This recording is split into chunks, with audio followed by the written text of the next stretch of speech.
राम मंदिर कथित चंदा घोटाले की जांच के बीच इस वक्त की एक बड़ी खबर आपको बता रहे हैं। कल उत्तर प्रदेश के मुख्यमंत्री योगी आदित्यनाथ अयोध्या जाएंगे। इस वक्त की बड़ी खबर आपको बता रहे हैं। एक तरफ राम मंदिर में कथित चंदा घोटाले को लेकर सियासी बवाल मचा हुआ है, वहीं दूसरी तरफ कल उत्तर प्रदेश के मुख्यमंत्री योगी आदित्यनाथ खुद जाएंगे अयोध्या।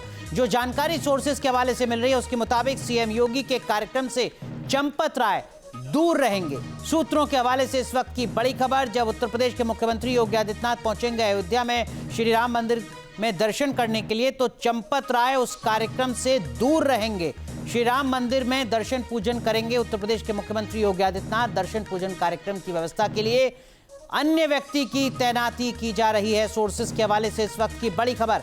राम मंदिर ट्रस्ट की तरफ से अभी कोई आधिकारिक बयान नहीं आया है, लेकिन सोर्सेस के हवाले से इस वक्त की बहुत बड़ी खबर आपको बता रहे हैं। तो तीन तस्वीरें इस वक्त आपको दिखा रहे हैं। देखिए, एक तरफ एसआईटी की जांच जारी है, कई गंभीर आरोप लगे हैं। न सिर्फ जो विपक्षी राजनीतिक दल के बड़े नेता हैं उन्होंने ये आरोप लगाए हैं, बल्कि कई जो संघ से जुड़े, अयोध्या में जो तमाम लोग जुड़े रहे हैं उन्होंने गंभीर सवाल खड़े किए हैं। लेकिन इस बीच बड़ी खबर यह कि योगी आदित्यनाथ कल खुद अयोध्या पहुंच रहे हैं। वो श्री राम मंदिर पहुंचेंगे, वहां दर्शन करेंगे।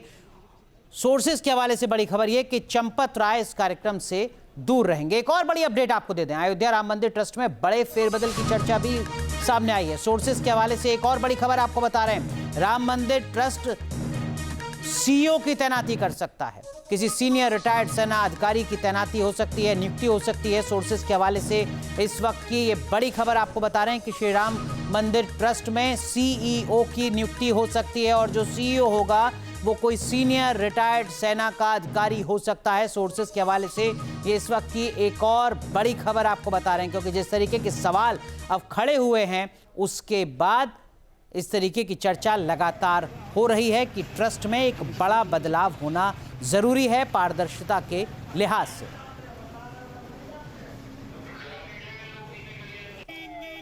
दो सहयोगी हमारे साथ जुड़ चुके हैं। दिल्ली से हमारे वरिष्ठ सहयोगी विकास चंद्रा हमारे साथ जुड़ रहे हैं, और अयोध्या से हमारे संवाददाता केबी शुक्ला हमारे साथ जुड़ चुके हैं।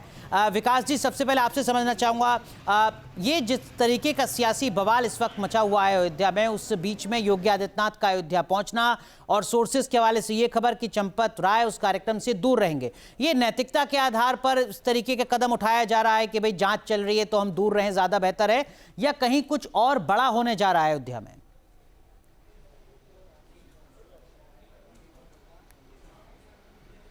देखिए, एक बात तो अनुराग साफ है, आपका भी अनुभव है कि राम मंदिर और राम का नाम जैसे आता है तो सियासत शुरू हो जाती है, और भारतीय सियासत में तो राम काफ़ी दिनों से हैं।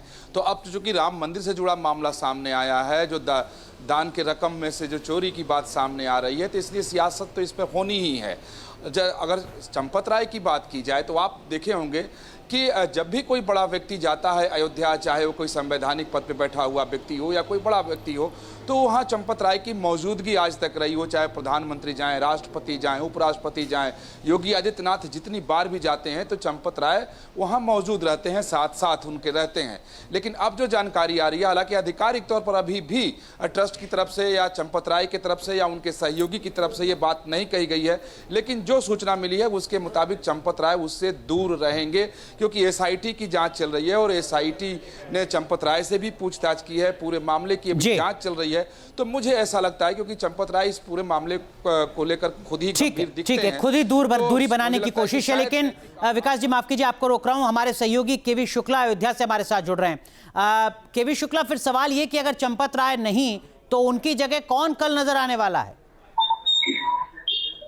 देखिए, जिस तरह से सारी जांच चल रही है, तो चूंकि पूछताछ चंपत राय से भी हुई है और होनी है, तो चूंकि चंपत राय संदेह के घेरे में है, इसलिए उन्होंने अपनी दूरी बना रखी है, तो वो अपना जो है एक कोई पत्नी से नामित करेंगे और इसकी सूचना वो मंदिर मजिस्ट्रेट को देंगे। हालांकि जिला प्रशासन ने जो नोटिस जारी की है तो उसमें साफ लिखा हुआ है कि चंपत राय का एक पत्नी जो नामित, वो खुद नामित करेंगे और मंदिर मजिस्ट्रेट को उनकी सीयूजी नंबर पर सूचित करेंगे कि हमारा पत्नी कौन होगा, जब सीएम योगी रामलला का दर्शन करने के लिए राम मंदिर पर पहुंचेंगे। ऐसे में देखा जा रहा है कि एसआईटी की जांच के दायरे में बहुत लोग आ रहे हैं, तो चंपत राय चूंकि वरिष्ठ जो पदाधिकारी हैं, महासचिव हैं उसके, इसके साथ साथ एक बड़ी और आपको बता दूं, मैं अपडेट दे दूं कि जो वरिष्ठ सदस्य हैं अनिल मिश्रा, वो अपनी आंख का चेकअप करने को केरलम गए थे और एसआईटी ने उनको नोटिस जारी किया और फिर वो भागते भागते दौड़ते तो जो है फ्लाइट से वो देर रात अयोध्या पहुंचे हैं और आज वो राम मंदिर परिसर में मौजूद हैं। उनसे भी पूछताछ आज होगी।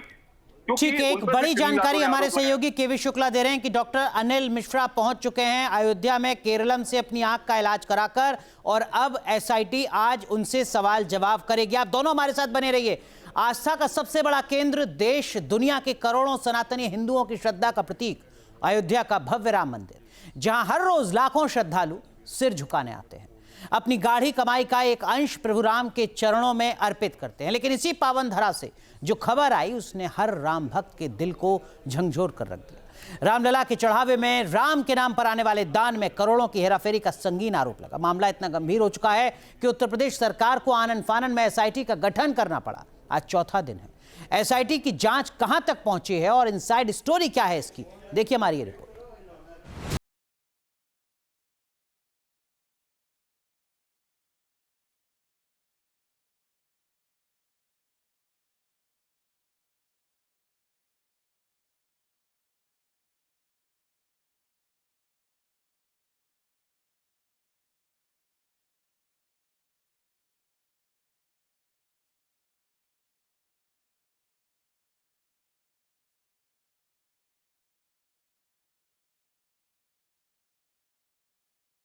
तैयार 125 से ज्यादा लोगों से सवाल जवाब।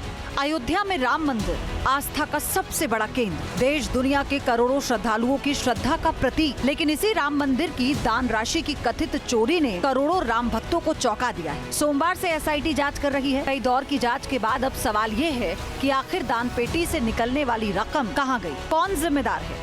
एसआईटी ने अब तक ट्रस्ट के पदाधिकारियों, कर्मचारियों और बैंक कर्मचारियों समेत बड़ी संख्या में लोगों से पूछताछ की। सोमवार 7.5 घंटे तक हुई जांच, 43 लोगों से पूछताछ की गई। मंगलवार को 11 घंटे तक जांच हुई, 32 लोगों से पूछताछ की गई। वहीं बुधवार को सुबह 10 बजे से कई घंटों तक चली जांच, ट्रस्ट के अधिकारियों और कर्मचारियों से पूछताछ की गई। इन 3 दिनों में जांच की आंच अब सीधे राम जन्मभूमि तीर्थ क्षेत्र ट्रस्ट के बड़े पदाधिकारियों तक पहुंच चुकी है। ट्रस्ट के महासचिव चंपत राय, एडमिनिस्ट्रेटर गोपाल राव और दूसरे जिम्मेदार लोगों से सवाल जवाब किए जा रहे हैं। अब ट्रस्टी डॉक्टर अनिल मिश्रा को भी समन किया गया है। इस पूरे मामले में सबसे ज्यादा चर्चा रामशंकर यादव उर्फ टिन्नू की हो रही है। तीसरे दिन एसआईटी ने टिन्नू से लंबी पूछताछ की। सूत्रों के मुताबिक जांच अधिकारियों ने उनसे पूछा कि दान राशि की गिनती में उनकी क्या भूमिका थी और उनकी क्या जिम्मेदारी थी। सूत्रों की माने तो पूछताछ में टिन्नू ने कई अहम नामों का जिक्र किया। उन्होंने कहा कि दान राशि की गिनती के लिए 3 इंचार्ज जिम्मेदार थे। इनमें दीनानाथ वर्मा, प्रकाश गुप्ता और सुभाष श्रीवास्तव शामिल थे। टिन्नू के मुताबिक गिनती प्रक्रिया में एक चाबी ट्रस्ट के पास और दूसरी बैंक कर्मियों के पास रहती थी। दोनों चाबियां मिलने के बाद ही ताला खोला जाता था और फिर गिनती शुरू होती थी। टिन्नू ने ये भी कहा कि ट्रस्ट सदस्य अनिल मिश्रा की जिम्मेदारी नकदी प्रबंधन से जुड़ी रहती थी। सूत्रों के मुताबिक टिन्नू यादव लगातार अपनी भूमिका से इनकार करते रहे। उन्होंने कहा कि उनका काम मंदिर की दूसरी व्यवस्थाओं को देखना था और दान राशि की गिनती से उनका कोई लेना देना नहीं था। टिन्नू यादव की करोड़ों की संपत्ति की बात भी सामने आई थी, जिसके बाद उनकी पत्नी ने अपने पति को फंसाए जाने का आरोप लगाया था। इनको बदनाम करने की साजिश है, इनको फंसाया जा रहा है, इनकी छवि को गंदा किया जा रहा है। 15 दिन से हम लोग कितने तनाव में हैं, मानसिक तनाव दिया जा रहा है। ना लंबे समय से सेवा कर रहा है, आज तक सेवा ही कर रहा है। वो आप नजर अब आपको आ रहा कि बेईमान है, चोर है। इसके पास बता रहे हैं 50 करोड़ की संपत्ति है, तो व्यक्ति सुबह जाएगा, रात को 11 बजे आएगा, उसको क्या जरूरत है इतना परिश्रम करने की। कोरोना काल में ये हुआ, मंदिर निर्माण बहुत जल्दी पूरा करना है। इन्होंने रात दिन घर भी नहीं आए, रात दिन एक करके मजदूरों वहाँ रहते थे, भोजन स्वयं बनवा के खिलवाते थे। ठंडी गर्मी बरसात हमेशा इन्होंने संघर्ष ही किया है। बताया जा रहा है कि एसआईटी को जांच के दौरान 9 ऐसे कर्मचारी मिले जिन्होंने हाल ही के दिनों में महंगे मोबाइल फोन, गाड़ियां और दूसरी प्रॉपर्टी खरीदी है। इन कर्मचारियों की आय और खर्च के बीच बड़ा अंतर दिखाई दे रहा है। जांच का एक अहम पहलू बैंक कर्मियों की भूमिका है। दान राशि की गिनती बैंक कर्मचारियों की मौजूदगी में होती थी। ऐसे में सवाल उठ रहे हैं कि अगर गड़बड़ी हुई तो क्या बैंकिंग प्रक्रिया में भी कोई चूक हुई। सूत्रों के मुताबिक एसआईटी की शुरुआती जांच में बैंक स्तर पर बड़ी लापरवाही सामने आई।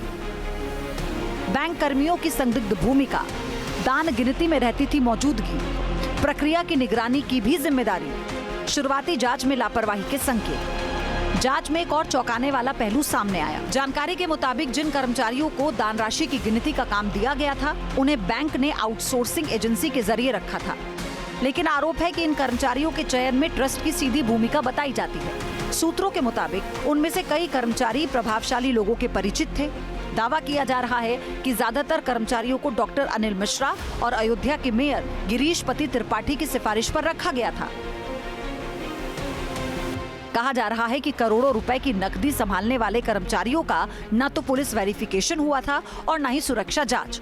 अब आपको बताते हैं कि आखिर इस मामले को अंजाम कैसे दिया गया। आरोप है कि चढ़ावे के पैसे में सेंधबारी के 4 तरीके अपनाए गए। पहला, दान पात्र से पैसा निकालकर पहले बंडल बनाया जाता था। 100 नोटों की एक गड्डी तैयार की जाती थी, जैसे कि बैंकों में होती है। फिर 500 की गड्डी के ऊपर 100 रुपए का नोट लगा दिया जाता था। उसकी काउंटिंग 100 रुपए की गड्डी के तौर पर कर रजिस्टर में दर्ज कराई जाती थी। इस तरह 500 के 100 नोटों को 100 रुपए के नोटों में तब्दील कर दिया जाता था। दूसरा तरीका था, अगर 500 के नोटों की गड्डी में 100 नोट हैं, तो उसकी संख्या 80 ही दर्ज की जाती। 80 नोट ही रजिस्टर में दर्ज होते और बाकी 20 नोट उड़ा लिए जाते। इससे किसी भी तरह के संदेह की कोई गुंजाइश ही नहीं थी कि कहां और कैसे गड़बड़ी की गई। अब आपको बताते हैं तीसरा तरीका क्या था, जिसके जरिए गबन को अंजाम तक पहुंचाया गया। तीसरा तरीका था, चढ़ावा चाहे जितना हो, एक खास रकम से ज्यादा नहीं दिखाया जाता था, यानी एक एवरेज रखा जाता था। उदाहरण के तौर पर किसी दिन अगर चढ़ावे की रकम 2 करोड़ रुपए आई, तो उसे पिछले दिनों के चढ़ावे के आसपास ही दिखाया जाता था। कोई खास त्योहार पर चढ़ावा ज्यादा आता था, उस दिन आधे से भी कम रकम दर्ज की जाती थी, ताकि एवरेज बना रहे और किसी को शक न हो। फिर ट्रस्ट ऑफिस से पैसे निकलते ही बाकी पैसों का गबन कर दिया जाता। चौथा तरीका, आरोप है कि चढ़ावे में मिले सोने के आभूषण को वजन कम कर दिखाया जाता। आभूषण का नाम नहीं लिखकर सिर्फ स्वर्ण आभूषण लिख दिया जाता। सोने के सिक्के और बिस्किट की चोरी सबसे ज्यादा हुई, क्योंकि आभूषण की श्रेणी में दर्ज नहीं होता था। राम मंदिर परिसर में जगह जगह सीसीटीवी लगाए गए। बाहर के 3 सीसीटीवी से बचने के लिए कई बार वैकल्पिक रास्तों का इस्तेमाल किया गया, ताकि कितने नोटों के बॉक्स बैंक जा रहे हैं दिखाई ना दे। जांच एजेंसियों को ये भी समझने में मुश्किल आ रही है कि वास्तविक गबन की रकम आखिर कितनी है। वजह यह है कि दान की गई पूरी राशि का कोई सटीक पूर्व रिकॉर्ड मौजूद नहीं था। जो राशि कभी आधिकारिक रिकॉर्ड में दर्ज ही नहीं हुई, उसका हिसाब लगाना एसआईटी के लिए सबसे बड़ी चुनौती बन गया। ये बड़ा मामला है, करोड़ों लोगों की आस्था से जुड़ा हुआ। मैं तो 4 दिन पहले निवेदन किया था कि माननीय उच्चतम न्यायालय संज्ञान ले और एक बड़ी कमेटी का गठन हो करके इसका खुलासा होना चाहिए। अभी कौन जिम्मेदार है, कौन क्या है, किसी का नाम लेना मैं समझता हूँ उचित नहीं। कथित चंदा चोरी में अब तक 3 शिकायतें दर्ज की गई। ये तहरीर धर्म सेना, कांग्रेस और करणी सेना ने की है। इन शिकायतों के आधार पर ही एसआईटी जांच को आगे बढ़ा रही है। अब सवाल है कि आस्था के इस सबसे बड़े केंद्र में आखिर गड़बड़ी हुई कहां, किसने की और कितनी रकम का खेल हुआ। इन सवालों का जवाब अब एसआईटी की अंतिम रिपोर्ट ही दे पाएगी। TV news nation. चलिए अब आपको कुछ आंकड़े भी बताते हैं। दरअसल में सोर्सेज के हवाले से जो जानकारी मिल रही है उसके मुताबिक बीते 11 महीने में 80 करोड़ से ज्यादा का दान मिला राम मंदिर में। देखिए हम आंकड़े आपको बता रहे हैं, 83 करोड़ का दान। अब इसको जरा आप अलग अलग तरीके से समझिए। दान पेटियों के जरिए 55 करोड़ रुपए दान में मिले। परिसर में जो अलग अलग दान काउंटर बने हुए हैं उसमें 18 करोड़ रुपए चंदे के तौर पर आए। ऑनलाइन जो चंदा है, ऑनलाइन जो दान है वो 8 करोड़ रुपए आया। और जो विदेशी श्रद्धालु हैं उन्होंने लगभग 78 लाख रुपए का दान दिया। वहीं जो अलग से सोर्सेज हैं उसके जरिए लगभग 1.25 लाख रुपए के आसपास। तो ये कुल मिलाकर 83 करोड़ रुपए के आसपास का दान बैठता है सोर्सेज के हवाले से बीते 11 महीने में। बीते 11 महीने में 16 करोड़ लोगों ने दर्शन किए हैं, ये जानकारी भी सामने आ रही है। अब सवाल ये कि ट्रस्ट के पास पैसा कितना है वो भी आपको बताते हैं। ट्रस्ट के पास लगभग 2000 करोड़ रुपए, 1940 करोड़ रुपए का फंड है। इसमें से स्टेट बैंक ऑफ इंडिया, वहां पर 809 करोड़ रुपए, पंजाब नेशनल बैंक के पास 653 करोड़ रुपए, बैंक ऑफ बड़ौदा के पास 328 करोड़ रुपए, जो म्यूचुअल फंड में इन्वेस्टेड अमाउंट है वो तकरीबन 90 करोड़ के आसपास है, 87 करोड़ रुपए। ऑटो स्वीप में लगभग 60 करोड़ रुपए की सेविंग्स हैं और 5 करोड़ रुपए की सेविंग्स हो रखी हैं, जो एफडी वगैरह है उनकी सेविंग्स हैं। 11 महीने में 138 करोड़ रुपए सिर्फ ब्याज के तौर पर आए हैं। तो आप समझ सकते हैं कि कितनी कमाई यहां पर ट्रस्ट की हो रही है। सवाल यह भी कि भाई पैसा तो इतना आ रहा है, खर्च कहां हो रहा है? 11 महीने में ट्रस्ट ने कहां कितना पैसा खर्च किया वो आपको बताते हैं। देखिए, सोर्सेज के हवाले से जो जानकारी मिल रही है, जो परिसर में निर्माण कार्य चल रहा है उस पर 152 करोड़ रुपए खर्च हुए हैं। जो दीवार का बाउंड्री वॉल का काम हो रहा है उस पर 87 करोड़ रुपए खर्च हुए हैं। मिट्टी पटान पर तकरीबन 1.25 करोड़ रुपए खर्च हुए हैं। अंगद टीला पर लगभग 1 करोड़ 10 लाख रुपए खर्च हुए। भोग प्रसाद पर 11 करोड़ रुपए और जो गेस्ट हाउस है उसके रखरखाव पर तकरीबन 4 करोड़ रुपए और जो अन्न भंडार है वहां पर 8 करोड़ रुपए, तकरीबन 3.25 करोड़ रुपए का बिजली का बिल। और जो कर्मचारी वहां पर काम करते हैं, जिसमें से कुछ कर्मचारियों की भूमिका पर अब सवाल खड़ा हो रहा है, उनका वेतन भी 7.5 करोड़ रुपए से ज्यादा है। आपके मोबाइल पर तुरंत आएगी ब्रेकिंग न्यूज, स्क्रीन पर सबसे पहले दिखेगी बड़ी खबर, देश दुनिया की हर खबर एक जगह। अब आपके मोबाइल पर तुरंत फटाफट इंस्टॉल कीजिए न्यूज़ नेशन ऐप और रखिए खुद को अपडेट।